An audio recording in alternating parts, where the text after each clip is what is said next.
إن الحمد لله نحمده ونستعينه ونستغفره ونعوذ بالله من شرور أنفسنا ومن سيئات أعمالنا من يهده الله فلا مضل له ومن يضلله فلا هادي له أشهد أن لا إله إلا الله وحده لا شريك له وأشهد أن محمدا عبده ورسوله لا نبي ولا رسول بعد أما بعد.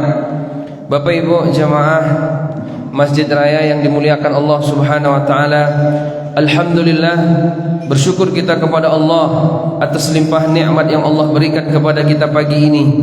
Orang-orang beriman, waktu subuh ini datang ke masjid ini adalah suatu kemuliaan baginya. Karena Nabi SAW menyampaikan, inna athqalas salah 'alal munafiqin salatul isya wa salatul fajri law ya'lamu ma fihima la atauhuma walau habwan. Salat yang paling berat oleh orang munafik adalah salat subuh dan salat isya. Kalau mereka tahu pahala yang ada pada keduanya, maka rela mereka datang ke masjid merangkak-rangkak. Jadi salat subuh ini adalah standar keimanan. Kalau kata Buya Hamka, kalau ingin melihat orang yang mereka muslim levelnya paling bawah, maka lihatlah ketika Jumat. Tapi kalau ingin melihat orang yang mereka levelnya lebih naik sedikit, yaitu iman, betul-betul beriman, lihatlah ketika salat subuh mereka. Apakah mereka salat subuh tepat waktu, berjamaah atau tidak, disitulah dia.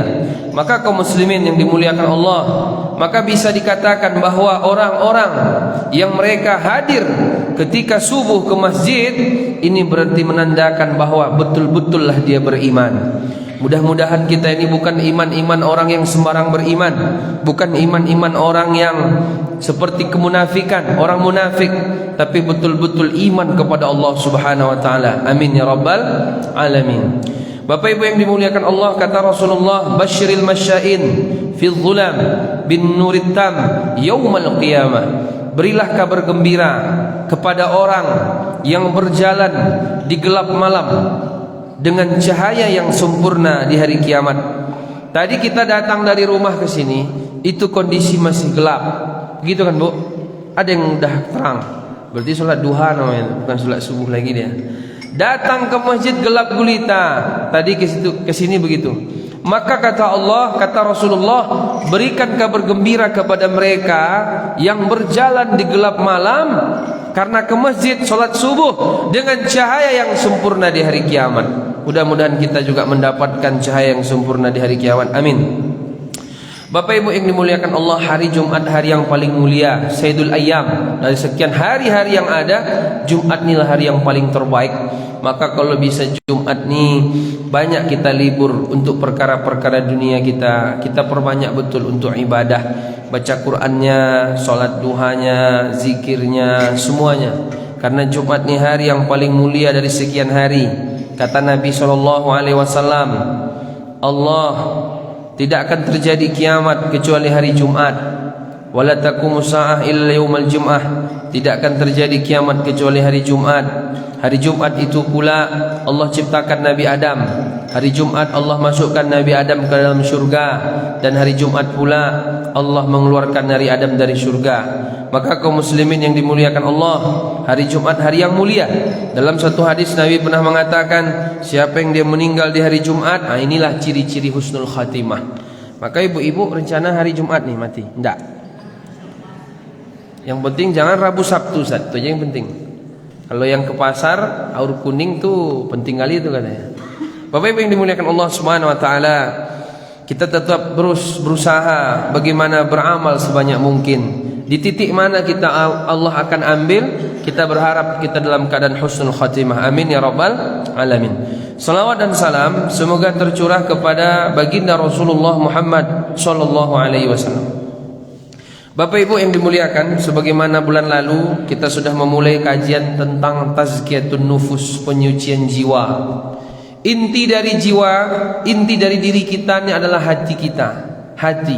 Karena Nabi SAW bersabda, ala wa inna fil jasadi mudghatan idza salahat salahal jasadu kulluhu wa idza fasadat fasadal jasadu kulluhu ala wa hiyal qalbu Dalam hadis sahih yang diriwayatkan oleh Imam Bukhari dan Muslim, Nabi SAW bersabda.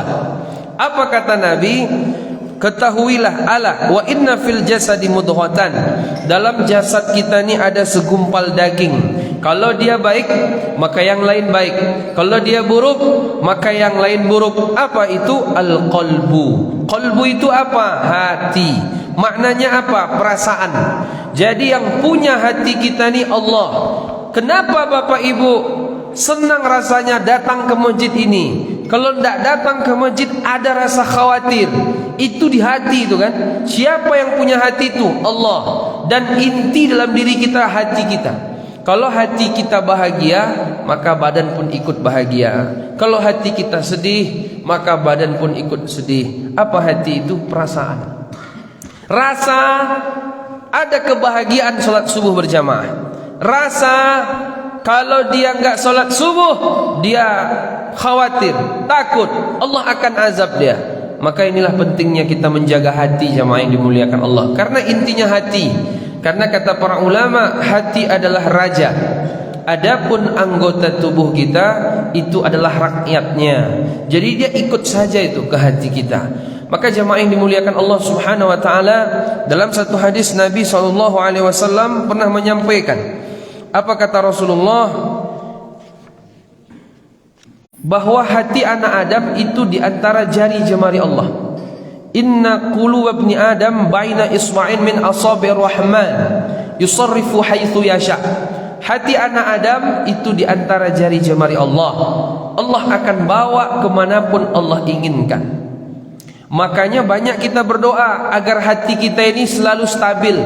Meskipun hati tidak pernah stabil. Apa doa agar hati tetap bisa stabil? Allahumma, ya Allah, Allahumma ya musarrifal qulub, sarrif qalbi ala ta'atik. Wahai Maha yang membolak-balikkan hati, bolak-balikkan hati selalu di atas ketaatan kepadamu. Wa ya muthabbital qulub, tsabbit qalbi ala dinik. Wahai Maha yang meneguhkan hati, teguhkan hati selalu di atas agamamu. Jadi Bapak Ibu, hati kita ni yang paling penting kita jaga. Kalau hati kita ni selalu di atas ketaatan kepada Allah, maka dia istiqamah berarti. Tapi kalau dia melenceng, maka dia akan bermaksiat. Maka Bapak Ibu jemaah yang dimuliakan Allah Subhanahu wa taala, hati itu yang paling inti dalam diri kita ni. Dan hati yang punya Allah Subhanahu wa taala. Dan hati, kata para ulama, sumyal qalbu qalban litaqallubihi. Hati Bapak Ibu itu mudah berubah-ubah. Kenapa disebut al-qalbu? Qalbu kan bahasa Arab, Ibu ya. Karena dia mudah berubah-ubah. Kadang pagi ini kita suka, nanti sore kita udah benci. Kadang sekarang kita semangat, nanti kita udah nggak semangat lagi. Sekarang mungkin kita ikhlas, mungkin nanti kita akan riya. Sekarang kita karena Allah, bisa jadi nanti kita bukan lagi karena Allah. Maka kata para ulama, jangan pernah percaya dengan kondisi hati sekarang ini. Karena hati Bapak Ibu bisa saja berubah. Sekarang merasa nikmat solat, nanti solat itu jadi beban bagi dia. Hari ini dia mudah sedekah, besok bisa jadi dia pelitnya minta ampun. Hati. Jadi intinya itu hati semua. Maka jemaah, masalah bahagia tidak bahagia bukan terletak kepada fisik, materi, kata ulama, tapi lebih kepada apa yang dia rasakan dari apa yang Allah berikan.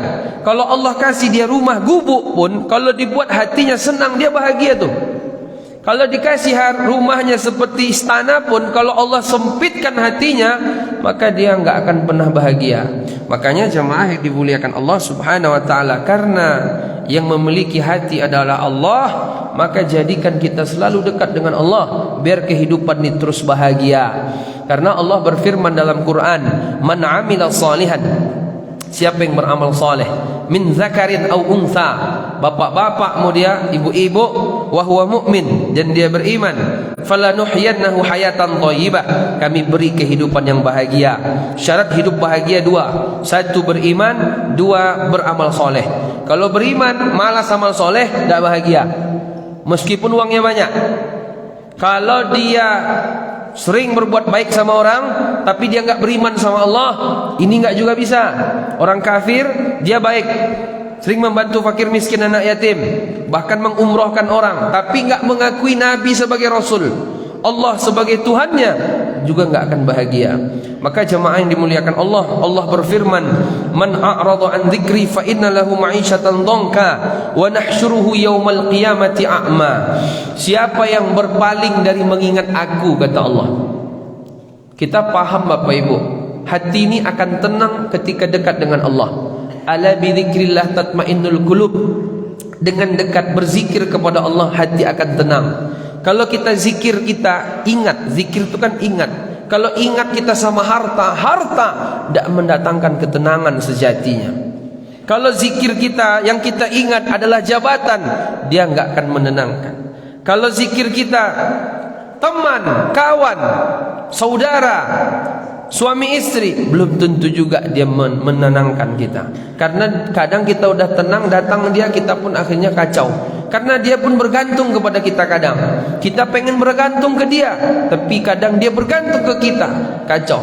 Tapi kalau ke Allah Subhanahu wa ta'ala, maka Allah yang akan memberikan ketenangan. Dengan zikir, ingat sama Allah, hati jadi tenang. Jadi Bapak Ibu, kapan seseorang itu paling mantap, paling bisa, paling dekat dengan Allah? Ya ketika sholat. Kalau orang dia banyak dia sholat sama Allah, maka dia mestilah dia dekat dengan Allah. Orang kalau dia nggak banyak dia sholat, maka dia nggak dekat dengan Allah Subhanahu wa ta'ala. Makanya orang kalau dia punya masalah, solusi nomor satu adalah langsung sholat. Kalau dia sholat, maka persoalannya selesai. Makanya Allah berfirman, "Wasta'inu bis sabri was shalah." Minta tolong kepada Allah dengan sabar dan sholat. Nah, maka Allah berfirman, jemaah, ketika orang dekat dengan Allah, hatinya tenang. Kalau orang jauh dari Allah, dia nggak akan tenang. Allah berfirman, "Man a'rada an dzikri," siapa yang berpaling dari mengingat aku, "fa inna lahu ma'isyatan dhanka," kami akan berikan kehidupan yang sempit. Bapak Ibu yang dimuliakan Allah, Bapak Ibu sekarang ini umur segini ini kan udah rutin ke masjid ya. Bapak-bapak masih ada bolong-bolong sholat? Nggak ada kan? Nggak ada ya. Kalau berjamaah ke masjid, oh mungkin kadang ada sesekali. Kalau hujan, kalau sakit atau bagaimana ya kan? Berarti kan kualitas iman lebih baik sekarang kan daripada waktu dulu taman SMA, iya Pak? Atau sama aja? Saya Ustaz sejak balik udah ke masjid saya azan-azan. Sekarang aja sejak tua batuk-batuk nih nggak azan lagi. Oh berarti mantap Bapak nih dah. Berarti udah banyak amal tabungannya nih. Tinggal mati aja lagi husnul khotimah. Tapi ada orang hijrah, kalau istilah hari ini ya, populer kalimat hijrah. Dia hijrah Ustaz setelah pensiun. Dia hijrah datang ke masjid ini setelah anaknya meninggal. Dia hijrah setelah dia masuk rumah sakit 1 bulan. Bermimpi dia ketemu ini ketemu itu, akhirnya ke masjid dia. Jadi Bapak Ibu jamaah, dulu ketika kita masih belum ke masjid, belum terbiasa beribadah, ibadah ini bukan tujuan. Kalau sekarang kan memang jadi tujuan kali nih. Ada peluang sedikit masuk, ada apa sedikit bantu. Kalau memang lewat harta.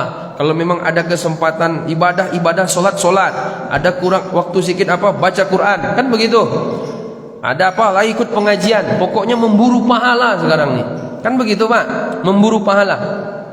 Dulu belum terpikir, memburu harta. Kalau dulu memburu harta, memburu jabatan, waktu masih muda. Tapi ketika sudah tua-tua begini, mulailah terpikir memburu amal.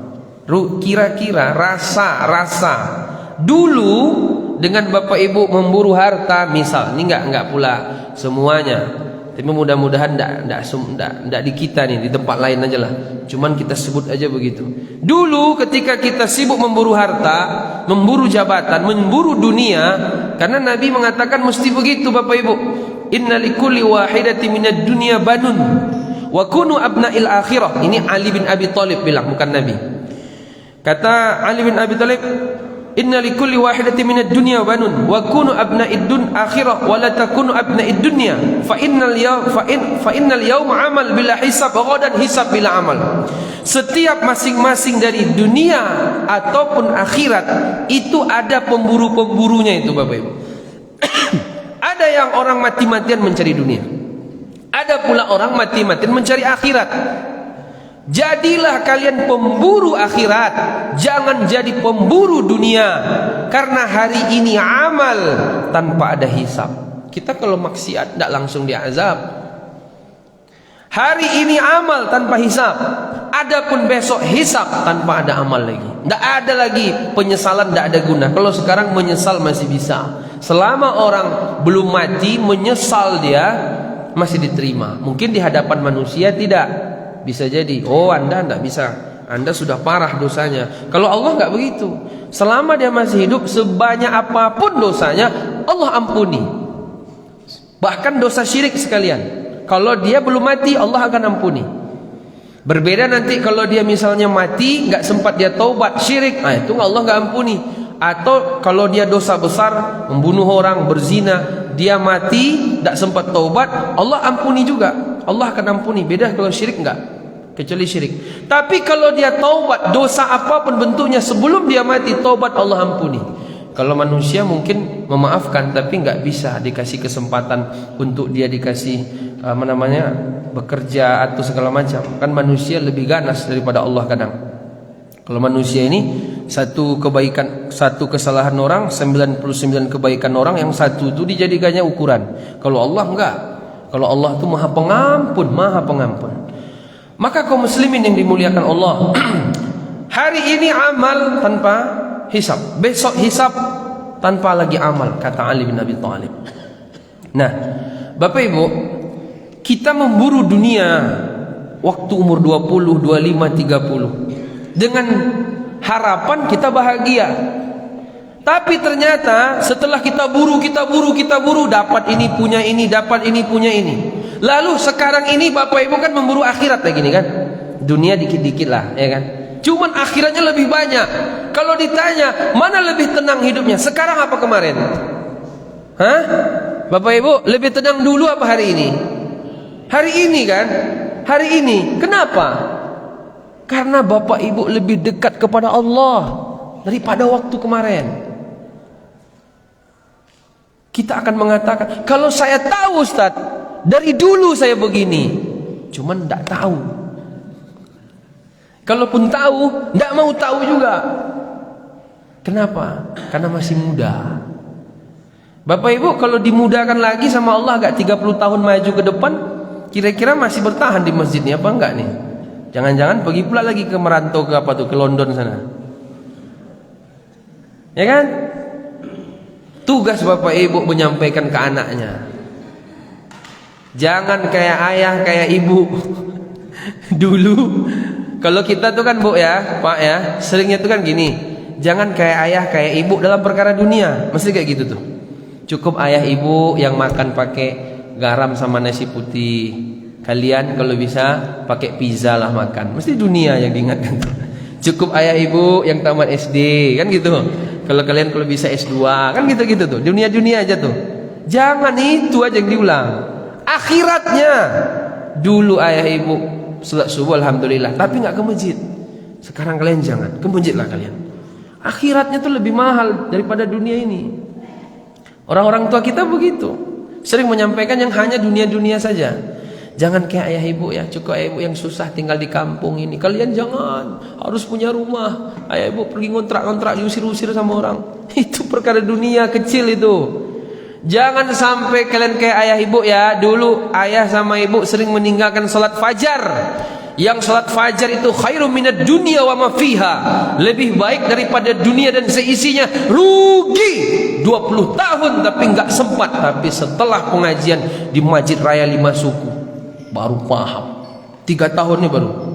Misal. Jadi Bapak Ibu, tidak ada kebahagiaan melebihi kedekatan seorang hamba dengan Allah. Tidak ada ingatan, pikiran sedikit kecuali Allah. Sedikit Allah, sedikit Allah. Sakit gigi ya Allah, demam sedikit ya Allah. Ya Allah aja pokoknya. Kalau selama ini apa? Ya yang lain lah. Telepon sana, telepon sini, kurang sama Allahnya. Maka hidup kita tuh galau aja terus.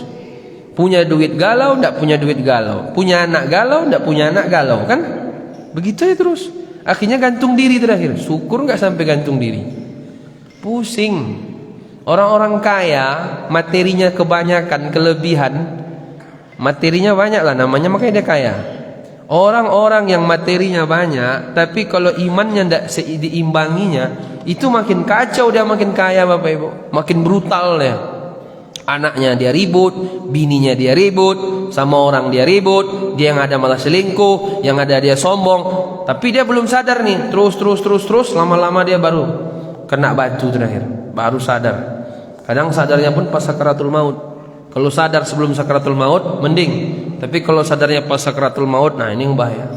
Maka jamaah yang dimuliakan Allah Subhanahu Wa Taala, yang paling penting dalam hidup ini, bagaimana hati ini selalu terkait dengan Allah Subhanahu Wa Taala. Bahagia. Orang dia akan bahagia. Kalau dekat dia dengan Allah, dia akan bahagia. Makanya oleh ulama dijelaskan, hati itu dibagi 3 macam hati. Yang pertama hati yang sehat, yang kedua hati yang sakit, yang ketiga hati yang mati. Hati yang sehat, hati kata para ulama yang selamat dari syahwat. Kita ini kan punya syahwat nih Bapak Ibu, punya keinginan. Keinginan kita tidak boleh kita perturutkan terus. Apalagi kalau nanti keinginan itu berkaitan dengan hal-hal yang melanggar hak-hak Allah, melanggar hak-hak orang lain. Kita punya keinginan ya enggak? Kalau bisa tanah orang tuh punya kita. Kalau bisa kan begitu. Tapi itu tanah orang. Kalau kita ikuti itu, oh masalah kita nanti.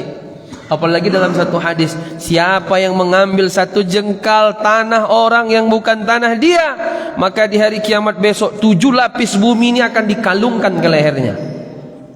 Ada bapak-bapak ibu-ibu yang kayak gitu nak. Udah ke masjid? Udah Ustaz. Yang tanah si fulan tua itu berat membalik Ustaz. Betul itu pernah Bapak? Bukan Ustaz. Punya siapa? Punya dia. Tapi karena saya megang Ustaz, mau gimana lagi? Syahwatnya diikutinya. Bukan punya dia, dia ambilnya juga. Berarti keinginannya diikutinya. Jadi kalau begini hatinya nggak sehat ini. Kalau hati yang sehat, dia selalu hatinya tuh selamat dari syahwat yang itu berlawanan dengan perintah dan larangan Allah Subhanahu Wa Taala. Jadi Bapak Ibu selamat dari syahwat, selamat dari syubhat. Kalau dia beramal ikhlas karena Allah, bukan karena yang lain. Ini hati yang sehat ini. Kalau hatinya sehat nih hidupnya bahagia tuh. Ini nampak kita orangnya tuh, ya pokoknya iri nggak ada, dengkinya nggak ada, tamaknya nggak ada, marah-marah enggak juga. Bapak Ibu pernah enggak ketemu orang kayak gini? Saya ada, karena banyak ceramah-ceramah nih ketemu bapak nih. Nah orang-orang yang begini-begini nih umurnya panjang-panjang biasanya nih. Mana bapak-bapak yang udah panjang-panjang umurnya nih? Yang 84 mana 84? Itu biasanya hatinya lapang itu orangnya. Kalau yang cepat-cepat mati itu biasanya ngamuk-ngamuk tiap hari itu. Cepat.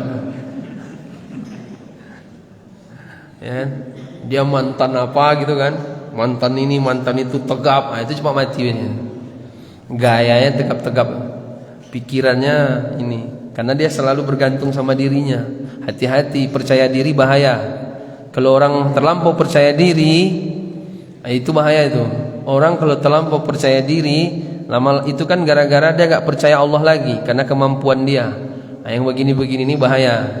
Nah tapi kalau ada orang dia gantungkan semua Allah, semuanya kepada Allah, pokoknya ke Allah.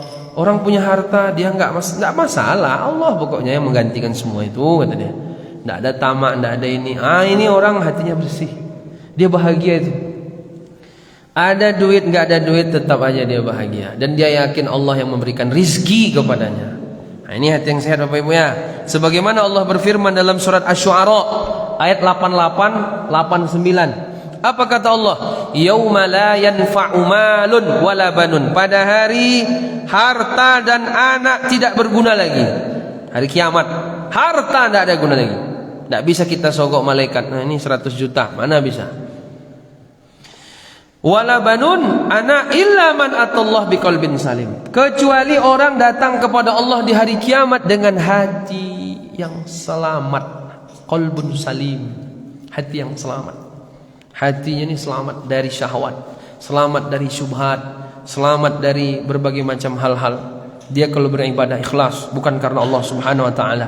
Bapak Ibu tahu kan, Ciri-ciri ikhlas itu bagaimana? Kata seorang ulama Zunnun, saya baca, ciri-ciri orang ikhlas itu adalah ketika dicaci ataupun ketika dipuji nggak ngefek, katanya. Nggak ngefek. Kita ceramah nih Bapak Ibu, awal-awal ceramah dulu saya mau kalau bisa kan setiap ceramah nih mantap terus. Sekarang nggak saya pikirkan lagi, berarti saya nggak ikhlas. Kenapa harus mantap terus?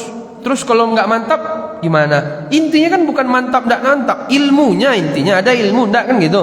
Ada pesan yang disampaikan dari risalah Nabi Muhammad.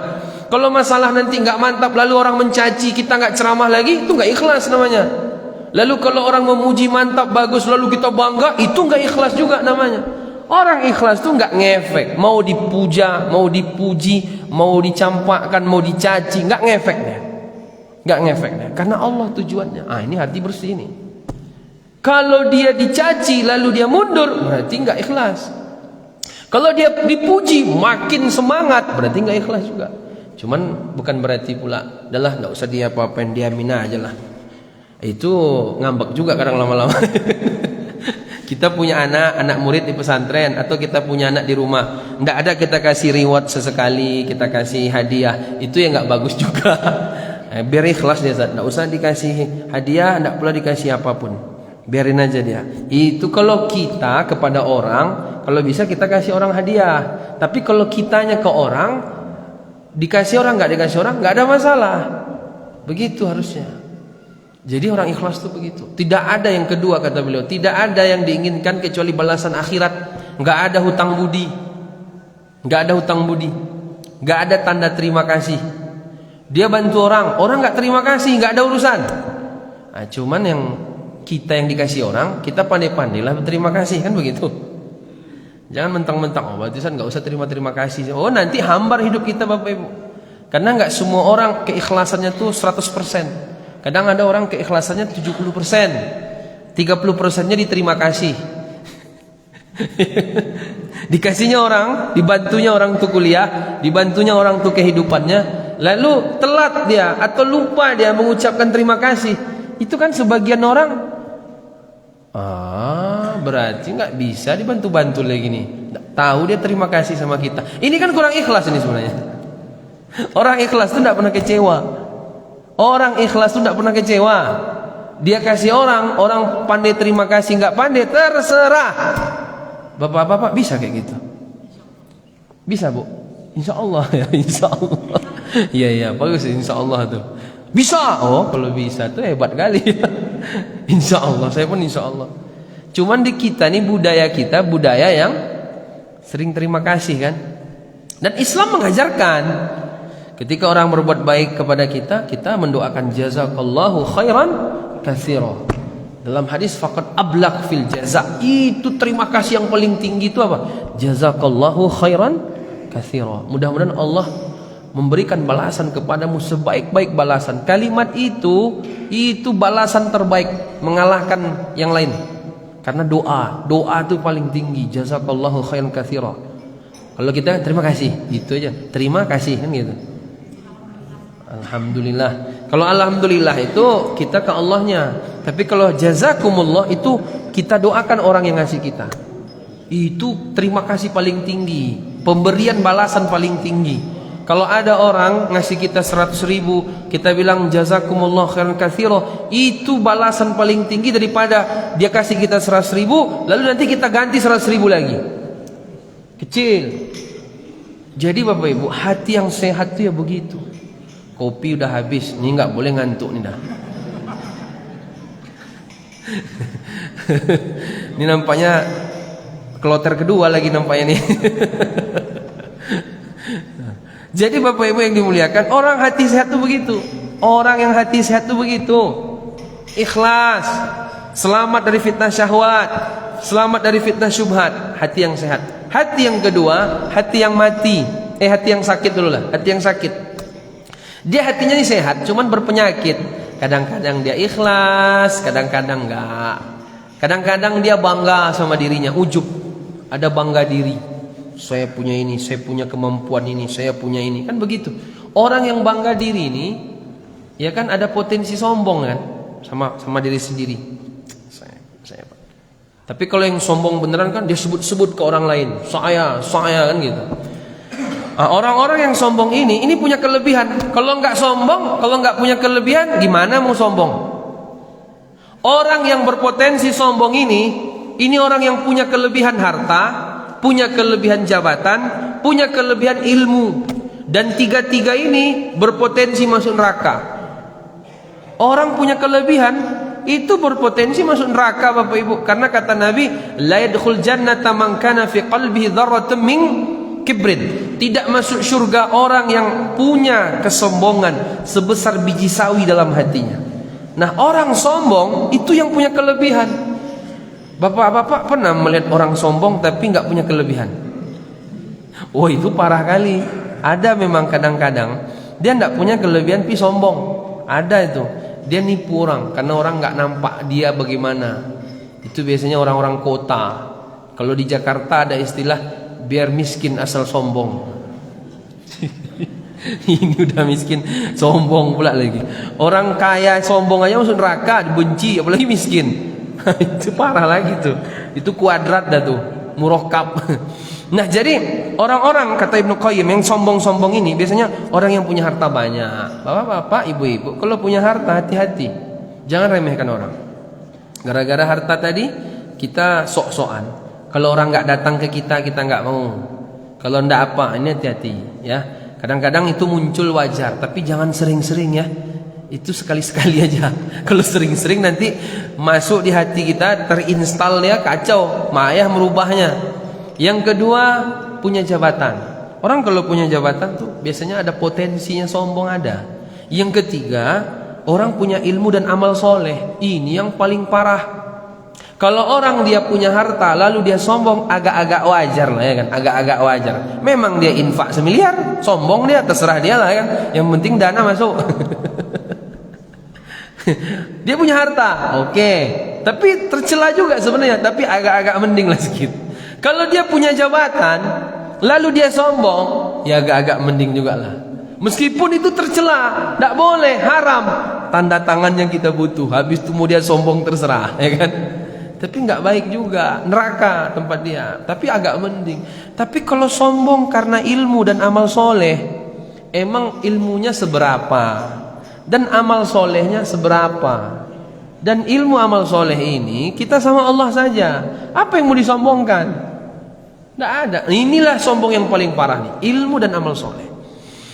Jadi kalau orang hatinya sakit itu, Bapak Ibu, kadang-kadang muncul tuh rasa sombong. Pengen selalu jadi pemimpin tuh, hati sakit tuh berarti. Pengen orang aja terus yang diatur sama dia. Dia nggak mau jadi bawahan. Kalau orang hatinya sehat, dia mau jadi bos oke, dia mau jadi anggota siap. Dia bukan itu yang ditarget. Yang ditargetkannya apa kebaikan yang didapatkan. Kalau memang saya jadi pemimpin lebih baik, saya siap. Tapi kalau memang saya ada yang lebih baik daripada saya, biarlah saya jadi bawahan, saya pun siap. Nah, ini hati sehat nih. Hatinya sehat nih. Jadi adil dia dalam berkelakuan. Tapi kalau hati sakit tuh enggak. Kadang dia ikhlas, kadang dia tidak. Ciri-cirinya biasanya segera suka jadi pemimpin. Dia suka bangga diri dengan kemampuannya. Kita nih kadang-kadang begitu, Bapak Ibu. Ini hati yang sakitnya. Kalau hati sakit nih, nanti kita cek apa ciri-cirinya, disebutkan di kitab kita ini. Lalu yang ketiga, hati yang mati.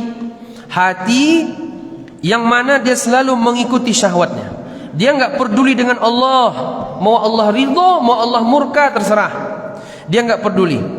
Ibadahnya kepada selain Allah. Cintanya bukan karena Allah. Takutnya bukan karena Allah. Ridhonya bukan karena Allah. Marahnya bukan karena Allah. Pemimpinnya hawa nafsu. Pokoknya apa yang diinginkan hawa nafsunya, go dia. Terserah dia. Ini hati yang mati ini. Nah, jadi Bapak Ibu, kebahagiaan seseorang itu tergantung kondisi hatinya. Makanya kita berharap kita berharap hati kita nih sehat. Karena yang selamat di kuburan, yang bisa menjawab man rabbuka man nabiyuka wa madinuka, pertanyaan malaikat, ini hati-hati yang sehat. Kalau hati-hati yang sakit ya agak-agak susah dia jawab. Kalau hati mati lebih susah lagi. Nah, jadi jamaah yang dimuliakan Allah Subhanahu wa taala, sebelum kita masuk kepada ciri-ciri hati yang sakit atau hati yang sehat, ternyata para ulama juga menjelaskan Jadi hati itu ibarat benteng dia, benteng. Yang mana musuh ingin masuk ke dalam benteng tadi. Musuh ini siapa? Setan. Setan ingin masuk ke dalam hati. Sementara hati ini benteng. Kalau hati orang hancur, kacau, masuk musuh, dia akan kacau juga jiwa badan dia nih. Badan dia pun ikut berefek. Makanya kita nih kadang-kadang badan sehat, tapi kok nggak nikmat juga hidupnya. Waktu sakit nggak nikmat, waktu sehat nggak nikmat. Nggak ada duit nggak nikmat. Udah punya duit banyak nggak nikmat. Belum punya mobil nggak enak. Udah punya mobil nggak enak. Apalah saya ini sebenarnya. Ini hatinya yang bermasalah, bukan fisik apanya, hatinya. Nah, jamaah yang dimuliakan, hati bagaikan benteng kata para ulama. Dan musuh itu setan, ingin masuk ke dalam benteng ini. Bagaimana cara setan masuk ke dalam hati kita ini? Di antara beberapa caranya adalah pertama, marah. Marah. Sebagian ulama mengatakan marah ini adalah induk maksiat nih Bapak Ibu. Jadi orang kalau sudah marah, itu kan nanti kan akalnya bisa tertutupi itu. Ya kan? Sebagaimana yang kita lihat kemarin-kemarin ya, sidang-sidang apa itu? Iya, rekam misalnya. Marah. Akhirnya hancurlah semua. Dari marah tadi, marah tertutupi akal, hancurlah semua. Orang mati, awak pun hancur, semuanya ini ya kan? Marah. Jadi marah nih, marah boleh, marah-marah yang enggak boleh. Marah boleh. Kalau perang kita lawan orang kafir, nggak ada marah, nggak bisa Bapak Ibu, harus pakai marah dia. Kalau orang bermaksiat nampak depan mata kita, kita diamkan, masalah, harus marah. Marah itu tempatnya dalam hal yang itu melanggar syariat Allah. Itu baru marah kita. Makanya yang paling tinggi marahnya tuh, kalau saya baca ya sebenarnya anak-anak muda kan emosi tinggi kan. Nah, itu cocok diajak perang tuh. Kalau dah atu marah juga, dia darah tinggi dia. Jadi di antara pintu setan masuk ke hati itu salah satunya marah. Makanya dalam satu hadis Nabi pernah menasihati seorang sahabat ya. Nabi itu Bapak Ibu, kalau menasihati sahabat itu tergantung masing-masing sahabat itu kondisi dia bagaimana. Ada sahabat dia mudah kali marah. Nasihat Nabi ke dia apa? La taghdab farad dan miraran qala la taghdab. Jangan marah, jangan mudah marah, jangan mudah marah. Dalam hadis yang lain kata Rasul, laisa syadid bisira'ah wa innama syadid alladhi yamliku nafsahu innal ghadab. Orang kuat itu bukan orang yang kuat fisiknya, tapi orang yang kuat menahan amarahnya. Bapak-bapak ini siapa yang paling pemarah? Kan ada biasanya tuh. Sikit-sikit marah, tersenggol sikit ngamuk, senggol sikit ngamuk. Nah, cepat mati tuh biasanya. Nggak lama tuh dong. Ngapain hidup lama-lama orang hidup kayak gitu? Udah baik-baik kita marah juga dia lagi. Tersenggol sedikit. Kalau tersenggol lukanya marah nggak apa-apa lah. Ini luka nggak? Tersenggol lagi marah. Terganti sendal udah ngamuk dia. Marah. Akhirnya dicela-celanya sampai 7 turunan. Nggak boleh nikah sama anak 7 turunan. Emang siapa yang salah? Masa sampai anak 7 turunan disalahkan juga? Nggak adil. Jadi marah-marah ini nggak baik. Ada penelitian, orang marah 5 menit, orang marah sekali aja, sekali sejenak dia marah, sekali waktu, itu mengurangi umur 5 menit Bapak Ibu. Ada penelitian di barat sana, orang kalau dia marah sekali itu mengurangi umurnya 5 menit kata dia. Wah, mana tahu kita kayak itu kan, yang penting kayak gitu tuh keterangannya. Makanya Nabi itu tidak marah-marah Nabi. Saya pernah kejelasan kemarin dalam satu riwayat, Nabi itu ketika meninggal ubannya 3. Sekali lagi Bapak Ibu mohon maaf ya, Bapak Ibu yang sudah beruban ya. Karena uban itu ada penelitian bisa jadi karena faktor beban. Uban ya, tapi kalau udah 40 ke atas beruban kan wajar ya nak? Wajar. Namanya beban hidup dah 2/3 umur dilewati. Uban, dan uban itu hal biasa. Waja'akumun nadhir, sudah datang peringatan. Saya kemarin ada uban Bapak Ibu. Udah tumbuh juga uban 1. Wah, habis sakit soalnya. Jadi sakit tuh kan berat tuh ya ke badan kita. Beruban kita buatnya. Ya kan? Nah, jadi Nabi itu ketika meninggal ubannya 3. Karena Nabi orangnya tidak memendam, tidak marah-marah. Pokoknya los, hatinya tuh lapang gitu loh. Lapang. Makanya ada seorang sahabat kan, kata Rasulullah ketika Nabi lagi duduk-duduk di Masjid Nabawi dengan sahabat yang lain, Nabi bilang, "Yatla' fikum rajulun min ahlil jannah." Sebentar lagi akan lewat laki-laki penghuni surga. Sahabat-sahabat lain heran, siapa dia nih? Kiranya lewat si fulan, sahabat Ansor, dari kalangan Ansor. Kalau dilihat nih orang biasa saja. Dibilang dia soleh kayak sahabat lain standar lah ya. Sahabat kan soleh semua. Cuman untuk ukuran kelas sahabat ini orang biasa saja. Nggak terkenal dengan baca Qur'annya, nggak pula terkenal dengan puasanya, nggak pula terkenal dengan tahajudnya. Jadi ada sahabat kalau nggak salah Abdullah Amr bin As kalau tidak salah. Kalau tidak Abdullah bin Amr bin As atau Amr bin Asnya. Akhirnya nginap ke rumah sahabat tadi yang Nabi bilang dia ahli surga. 3 hari di rumah dia nginap. Dia pengen mencek apalah amalan dia yang Nabi mengatakan dia ahli surga. Bapak Ibu kalau tahu ada dibilang, tapi Nabi dah nggak ada ya. Bapak ini ahli surga. Pergi kita ke rumah dia kan. Pura-pura jadi tamu kita 3 hari. Begitulah ini sahabat nih. Begitu tamaknya mereka berburu amalan akhirat. Ini kok bisa dibilang Nabi dia ahli surga? Pengenlah saya ke rumah dia 3 hari jadi tamu, nginap kan. Orang kalau jadi tamu kan dia berhak 3 hari aja. Cuman kalau digilir-gilir bangkrut nanti orang kan. 3 hari, 3 hari, 3 hari. Wah, habislah uang kita nih. 3 hari jadi tamu itu 3 hari. Lebih dari 3 hari terserah. Mau kita suruh dia pulang, mau lanjut di sini terserah. Tapi kalau belum 3 hari segan, tidak boleh diusir-usir. Itu hak muslim. Jadi Bapak Ibu, diceklah sama dia. Nah, malam dia bangun, tidak pula tahajud dah. Pagi ya biasa, sholat subuh ke masjid, baca Quran sedikit dah. Kerja lagi dia. Habis itu siang ya biasa, sholat 5 waktu. Qobliyah, ba'diyah, udah. Dilihat puasa tidak pula puasa dah. Tahajud tidak pula tahajud dah. Tapi dia ahli surga.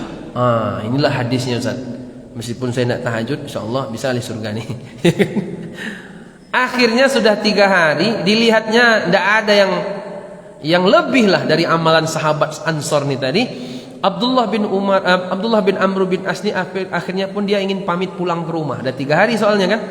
Lalu sebelum dia pulang, dia bilang, sebenarnya saya nih 3 hari nginap di rumah kamu, ingin mencek kamu nih apa amalannya. Sehingga Nabi mengatakan kamu ahli surga. Enggak ada katanya, biasa saja amalan saya. Cuman saya nih kata dia, hatinya lapang. Enggak dendam. Apapun kezaliman saudara saya kepada saya maafkan.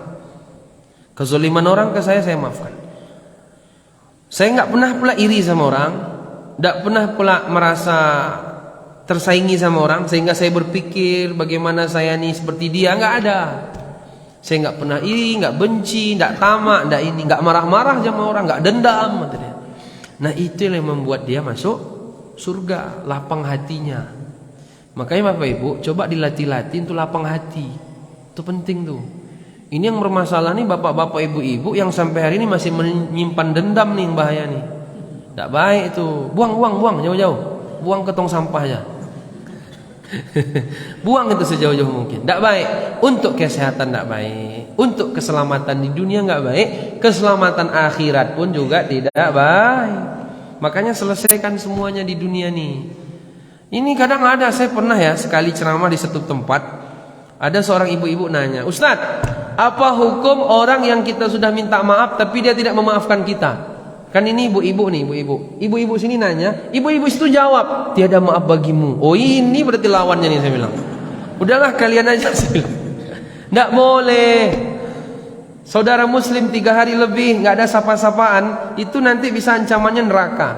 Sampai begitu. Tapi memang kita ini dari dulu tuh kultur kita biasa dendam kayaknya. Ya Bapak Ibu ya. Kultur Indonesia ini kadang-kadang biasa dendam karena sering dihianati ya kan. Sering diapakan ya. Jadi dendam tuh tertanam rutin gitu. Padahal yang bermasalah ayahnya sama ayah orang lain, anaknya ikut-ikutan pula tuh. Nanti kakeknya yang bermasalah, cucunya pun ikut ke bawah itu ya kan. Itu bukan tradisi yang baik itu Bapak Ibu. Dicampakkan sejauh-jauh mungkin yang begitu-begitu tuh. Islam tuh nggak butuh yang begitu-begitu. Islam tuh apa tuh Islam? Keselamatan. Selamat orang, selamat kita. Yang benar memaafkan. Yang salah apa? Minta maaf. Yang benar, saya benar Ustaz, saya dizaliminya. Apa tugas kita? Maafkanlah dia. Yang dia salah, jangan petantang petenteng gaya nggak ada salah, minta maaf. Memaafkan minta maaf nih mana yang lebih susah? Hah? Orang gengsi Bapak Ibu susah itu. Dua-duanya susah. Oh, yang paling susah itu memaafkan. Makanya dalam Quran itu kan kalimatnya itu kan walafina 'anin nas. Orang-orang bertakwa itu apa? Walafina 'anin nas. Memaafkan orang, bukan minta maaf ke orang. Jadi minta maaf tuh rendah tuh. Memaafkan tuh paling tinggi tuh. Orang yang memaafkan itu banyak pahalanya tuh. Jadi kita nih diantara cara setan masuk ke kita, hati kita tuh lewat satu, marah. Jadi kalau bisa marah-marah ini dikurangi, ya Pak. Ibu-ibu juga ya. Marah, oke. Dalam satu hadis, Nabi pernah ada seorang sahabat marah. Nabi nyuruhnya apa? Kalau dia berdiri duduk. Jangan duduk malah berdiri, jadi itu. Keluar kapaknya nanti. Kalau dia berdiri, duduk. Karena dengan duduk itu marahnya turun. Kalau juga masih marah, berbaring. Orang kalau sudah berbaring tuh ngantuk nanti lama-lama kan, nggak jadi marah. Ini malah berbaring, duduk berdiri, keluar rencong jadinya kan. Kalau dia orang Aceh, keluar kerisnya. Nggak bisa. Jadi marah itu Bapak Ibu pergi, tinggalkan. Karena kalau marah tuh lihat wajah orang tuh makin marah kita. Jangan jumpa. Habis itu kalau memang waktu itu nggak mau jumpa juga, dari berdiri duduk sambil mengucapkan a'udzubillahi minasyaitonirrajim, karena dari setan. Ta'awuz kita kepada Allah. Kemudian kalau masih marah juga berbaring. Kalau masih marah juga, ya sebelum itu kita bisa berwudu, karena dengan berwudu tadi kita bersuci. Karena kalau marah itu kan panas, dengan berwudu kan dingin dia. Nah, itu Bu diantara solusi dari Nabi SAW. Coba aja tes marah ya Pak ya, tes marah sama Ibu nanti. Coba Bu bikin marah Bapak nih. Berdiri, apa iya hadis Nabi ini? Ah, duduklah, turun deh itu. Turun deh itu. Ajak berbaring, makin turun dia itu. Tapi yang sudah dia duduk nih di kedai kopi, marah. Berdiri dia tuh main tonjok makin naik lah marahnya. Jadi duduk berdiri makin naik marahnya. Jadi kalau berdiri duduk, kalau duduk berbaring, begitu Nabi SAW. Habis itu ta'awuz, a'udzubillahi minasyaitonirrajim. Itu langsung setannya jauh itu. Cuman kita nih sengaja nggak baca auzubillah biar marah terus. Ya kan? Biar saya marah. Saya menikmati marah ini. Kadang ada orang nikmat sama dia marah tuh Bapak Ibu. Ada kenikmatan tersendiri kata dia. Sebagaimana ibu-ibu ghibah. Ghibah itu kan lezat tuh. Menceritakan orang, itu kan nikmat tuh. Jadi orang tuh maksiat tuh kenikmatan sama dia ada. Kalau sampai kayak gitu tuh parah itu dah. Makanya jangan sampai begitu. Bapak Ibu yang dimuliakan Allah Subhanahu wa taala, 635 ya. Orang udah banyak sekolah nih, jangan-jangan. Insyaallah kita lanjutkan bulan depan. Di antara cara-cara setan masuk ke hati, yang pertama marah, yang kedua iri dan tamak. Besok kita bahas insyaallah bagaimana iri-iri, tamak-tamak nih. Iri sama orang punya, kita pula yang bingung ya kan. Orang yang punya kita yang bingung. Habis itu tamak, kita udah dikasih minta tambah ya kan. Udah dikasih lagi minta tambah lagi. Udah dikasih lagi minta tambah lagi. Kan begitu-begitu aja. Akhirnya nggak ada bahagia. Akhirnya begitulah, kalau hujan mintanya kering, kalau udah kering mintanya hujan. Orang kota kalau liburan jalan-jalan lihat sawah. Orang desa keseringan lihat sawah, kalau jalan-jalan lihat gedung-gedung tinggi. Nggak ada bahagia orang ini sebenarnya. Nggak ada yang membuat mereka hidup bahagia tuh nggak ada. Di kota dia tinggal di apartemen, muak dia. Pas liburan lihat cacing di sawah sama belut. Itulah kebahagiaan, lihat sawah. Kita yang tinggal di kampung Karena tidak tahu konsep hidup yang bahagia itu bagaimana. Setiap hari ke sawah aja, muak juga lihat sawah nih dia. Pengenlah dia ke Padang lihat Transmart, ya kan? Orang sana tuh pengen ke sini, orang kita pengen ke sana. Mau ngapain kita nih sebenarnya nih? Ya kan? Yang pakai sepeda pengen punya mobil, dikasih mobil pengen pakai sepeda. Gimana orang nih sebenarnya? Yang bersepeda-sepeda itu kan mobilnya Pajero kadang tuh. Dikasih Pajero dipakainya sepeda. Dikasih Allah sepeda minta Pajero. Gimana lah kita nih sebenarnya? Ya kan? Kan aneh-aneh kerja orang nih. Orang kalau ukurannya dunia dia nggak akan pernah bahagia, Bapak Ibu. Pakai mobil tuh bosan dia katanya. Datang kita yang orang hidup sederhana kan, hebat Bapak nih, naik Pajero aja bosan deh. Saya pengen kali. Iyalah Bapak sepeda tiap hari tuh ya. Dia udah Pajero tiap hari. Kalau diganti kalian pun nanti kalian gitu juga tuh. Bapak dikasih Pajero sebulan, kasih dia sepeda sebulan. Muak dia pakai sepeda tuh, pengen balik ke Pajero lagi. Jadi kita tuh mutar-mutar aja Bapak Ibu, mutar. Sibuk, tamak soalnya. Bukan berarti saya bilang orang yang sibuk bersepeda itu tamak, itu kan menjaga kesehatan. Cuman kita ini kadang begitu, mutar-mutar kita tuh nanti, mutar-mutar. Dikasih ayam minta teri, dikasih teri minta ayam, kan gitu-gitu. Nah, dikasih rumah 2 kamar minta 3 kamar, dikasih 3 kamar minta 4 kamar, kan begitu-begitu ya tuh. Tamak ini nggak baik nih, nggak ada bahagianya orang-orang tamak ini. Lau kana libni Adam apa kata Rasulullah? Lau kana libni Adam wadiyan min dhahabin labtagha ilahi mathalisan. Ana Adam. Kita kan anak Adam nih. Ada anak setan. Nah, anak Adam ini kata Nabi, kalau dia dikasih 2 lembah isinya emas, 1 lembah emas, 1 lembah emas, mesti labtagha ilaihi mathalisan. Mesti dia minta yang ketiga itu.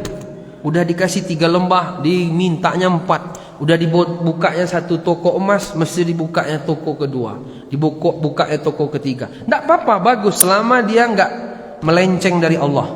Bagus, nanti uangnya banyak, infakkan untuk masjid, infakkan untuk pesantren, menyekolahkan anak yatim fakir miskin di jalan Allah. Tapi kalau itu tujuan dia, nanti berlaku dia ayat alhaakumut takatsur hatta zurtumul qabir.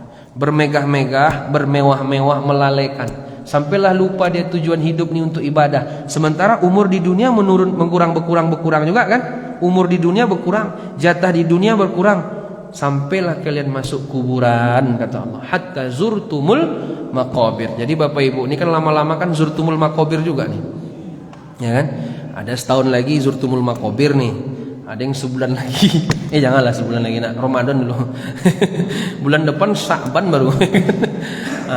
Sampailah akhirnya dia zurtumul maqabir juga, masuk ke kuburan, bermegah-megah, melalaikan. Tidak mau kita begitu Bapak Ibu ya. Kita maksimalkan beribadah, lalu masuk kita kuburan. Nah, itu tidak apa-apa tuh. Wallahu a'lam bishawab. Mohon maaf silap dan salah. Wabillahi taufik wal hidayah. Assalamualaikum warahmatullahi wabarakatuh.